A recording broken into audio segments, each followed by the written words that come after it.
Halo teman-teman semua, selamat datang kembali di channel ini. Hari ini kita akan merenungkan salah satu bagian yang sangat penting dari Injil Markus, yaitu pasal 3 ayat 13 sampai 19. Bagian ini bercerita tentang momen ketika Yesus memilih 12 rasulnya.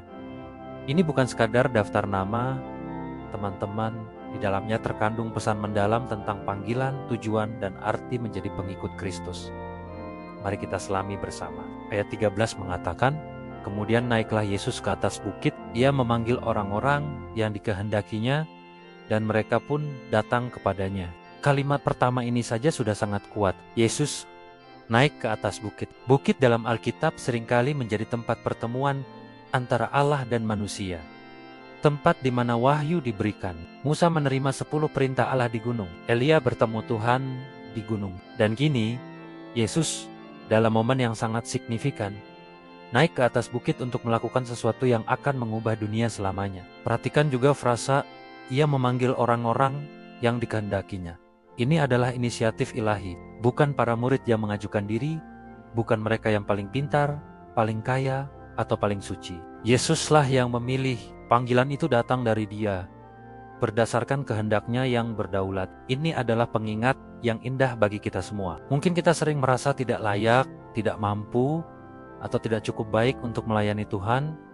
Tapi ingat, bukan kita yang memilih Dia, melainkan Dia yang memilih kita. Panggilan kita berakar pada kasih karunia-Nya, bukan pada kehebatan kita. Dan apa respons mereka? Mereka pun datang kepadanya. Sebuah respons sederhana yang penuh ketaatan. Mereka tidak bertanya untuk apa atau kenapa mereka datang. Ini adalah langkah iman pertama yang krusial. Ketika Tuhan memanggil, respons terbaik kita adalah datang mendekat kepadanya dengan segala kerendahan hati dan kesediaan untuk mendengarkan. Selanjutnya, ayat 14 dan 15 menjelaskan tujuan pemanggilan ini. Ia menetapkan 12 orang untuk menyertai Dia dan untuk diutusnya memberitakan Injil dan diberinya kuasa untuk mengusir setan. Ada 2 tujuan utama di sini. Pertama, untuk menyertai Dia. Ini adalah fondasinya. Sebelum diutus, mereka harus terlebih dahulu membangun hubungan yang erat dengan Yesus. Mereka harus belajar darinya. Berjalan bersama Dia, makan bersamanya, melihat cara Dia hidup, cara Dia berdoa, dan cara Dia mengasihi orang lain. Ini adalah pelajaran yang sangat penting bagi kita dalam pelayanan. Seringkali kita begitu sibuk melakukan sesuatu untuk Tuhan, sehingga kita lupa untuk bersama dengan Tuhan. Kita sibuk dengan program, acara, dan aktivitas, tapi waktu pribadi kita dengannya terbengkalai. Padahal, kekuatan sejati dalam pelayanan datang dari kedalaman hubungan kita dengan Kristus. Dari sanalah kita mendapatkan hikmat, kekuatan, dan kasih yang kita butuhkan untuk melayani orang lain. Tanpa persekutuan yang intim dengan Yesus, pelayanan kita akan menjadi kering dan tanpa kuasa. Jadi, prioritas pertama seorang murid adalah menyertai Yesus. Tujuan kedua adalah untuk diutusnya memberitakan Injil. Setelah mereka dibina dan diperlengkapi melalui persekutuan dengannya, barulah mereka diutus. Kata Rasul sendiri berarti orang yang diutus, misi mereka jelas, memberitakan Injil, kabar baik tentang kerajaan Allah yang telah datang dalam diri Yesus Kristus. Ini bukan sekadar berbagi informasi, tapi memproklamasikan sebuah realitas baru yang transformatif. Dan bukan hanya itu, mereka juga diberinya kuasa untuk mengusir setan. Ini menunjukkan bahwa pemberitaan Injil tidak hanya dengan kata-kata, tetapi juga dengan kuasa. Kuasa kerajaan Allah dinyatakan secara nyata melalui pembebasan dari kuasa kegelapan. Ini adalah demonstrasi bahwa Yesus benar-benar Raja yang berkuasa atas segala sesuatu, termasuk dunia roh. Pelayanan para rasul adalah cerminan dari pelayanan Yesus sendiri yang penuh dengan otoritas dan kuasa ilahi. Sekarang, mari kita lihat siapa saja 12 orang yang dipilih ini. Daftar nama ini sangat menarik. Pertama ada Simon yang diberinya nama Petrus. Petrus yang berarti batu karang, kelak akan menjadi pemimpin di antara para rasul. Meskipun kita tahu dia juga pernah menyangkal Yesus. Ini menunjukkan bahwa Tuhan tidak melihat kita berdasarkan kegagalan kita di masa lalu, tetapi berdasarkan potensi yang Dia lihat di dalam kita. Kemudian ada Yakobus anak Zebedeus dan Yohanes saudaranya yang diberinya nama Boanerges. yang berarti anak-anak guru. Nama ini mungkin mengisyaratkan temperamen mereka yang meledak-ledak. Ingatkah ketika mereka ingin menurunkan api dari langit untuk menghanguskan sebuah desa? Namun, Yakobus menjadi martir pertama di antara para rasul, dan Yohanes dikenal sebagai rasul kasih. Tuhan sanggup mengubah temperamen kita yang paling sulit, sekalipun menjadi alat bagi kemuliaannya. Lalu ada Andreas, Filipus, Bartolomus, Matius, Thomas, Yakobus, anak Alfeus, Tadeus, dan Simon, orang Zelot.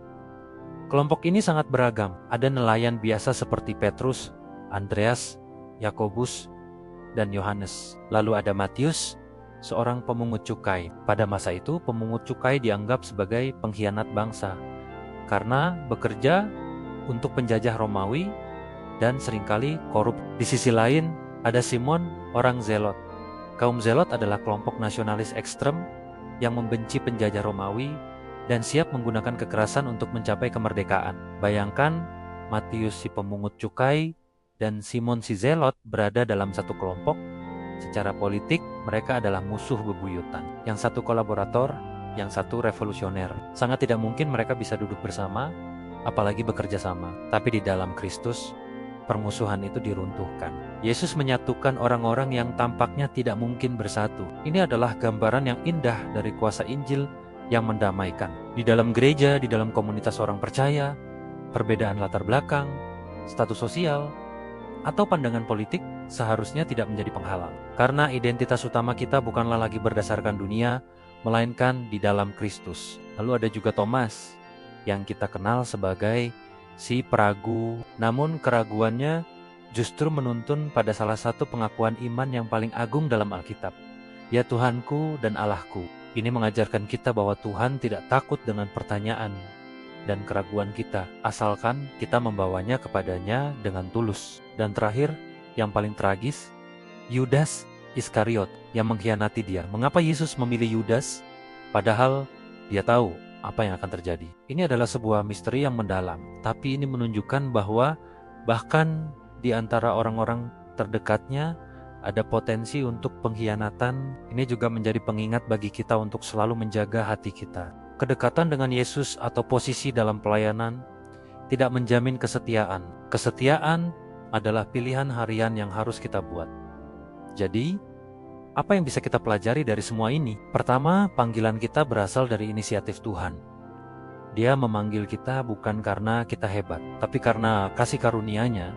Terimalah panggilan itu dengan iman dan ketaatan. Kedua, prioritas utama kita sebagai murid adalah menyertai Yesus. Bangunlah hubungan pribadi yang mendalam dengannya setiap hari melalui doa, pembacaan firman, dan persekutuan. Dari sanalah sumber kekuatan kita mengalir. Ketiga, kita dipanggil untuk diutus. Iman kita bukan untuk disimpan sendiri, tapi untuk dibagikan. Misi kita adalah memberitakan kabar baik dengan kota-kota dan perbuatan yang menunjukkan kuasa kerajaan Allah.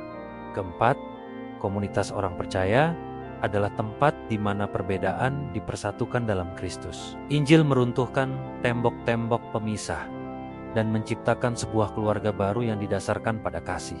Dan kelima, jagalah hati kita. Kesetiaan kepada Kristus adalah sebuah perjuangan dan pilihan harian. Jangan pernah menganggap enteng anugerah panggilan yang telah kita terima. 12 orang ini adalah orang-orang biasa dengan segala kelemahan dan kekurangan mereka. Tapi Yesus memanggil mereka, membentuk mereka, dan memakai mereka untuk mengubah dunia. Kisah mereka adalah kisah kita juga. Tuhan masih memanggil orang-orang biasa seperti saya dan Anda hari ini. Pertanyaannya adalah, apakah kita mau datang ke Podenia, menyertai Dia, dan membiarkan Dia mengutus kita? Semoga renungan hari ini memberkati kita semua untuk semakin menghidupi panggilan kita sebagai murid-murid Kristus di dunia ini. Terima kasih sudah menyimak. Jangan lupa untuk like, share, dan subscribe channel ini agar kita bisa terus bertumbuh bersama dalam firman Tuhan. Sampai jumpa di video selanjutnya. Tuhan memberkati.